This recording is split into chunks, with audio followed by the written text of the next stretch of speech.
хоёр талаар нь хэлж л да. Нөгөө хувь хүний хүнд Ирланд ирээд ямар зөвлөгөө өгөх гэхээр ерөөсөө л open minded ерөнхийдөө нээлттэй байв. Ямар ч хүнтэй харьцсан нээлттэй байх хэрэгтэй. Тэр хүн нөгөө Африкаас ирсэн хар хүн байна ч юм уу эсвэл энэ Ирландын шар ан ч юм уу тэгж ярьж болохгүй. Тэрийг бол ерөөсөө шал хонд хүмүүсийг яг ингээд ирсэн орон нутгаар нь ярьж олно. Тэр нөгөө Францаас ирсэн хүн байна, Ирланд төрсэн хүн байна гэж ярьж олно. Гэхдээ харьцаж байхдаа яг адилхан харьцах хэрэгтэй.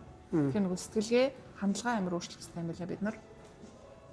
Тэгээд ажилд орж байхдаа ажилд орсон эхний өдрөө бүх хүмүүстэй мэдлээд хин бэ гэдэг нэг бүх нэрнүүдийн тогтоож аваад тэгээд өнөөдөр миний хамгийн анхны ажлын өдөр чи ханаас ирсэн, how long you been working here те хэр удаа ажиллаж байгаа, юу хийж байгаа.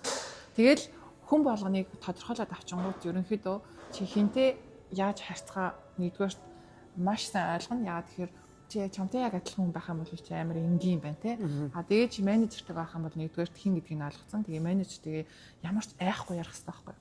Тэрийг л манай монголчууд би байнга хийгээсэж хамгийн ихний өдөр очиод менежертэй яриад би дөнгөж ажилд орсон. Ямар ч менежер болж болно шүү дээ те. Хамгийн том менежерч болж болно. Тэгээд тэрэн дээр бол ямар ч гайхамгүй ярих хэрэгтэй. Надад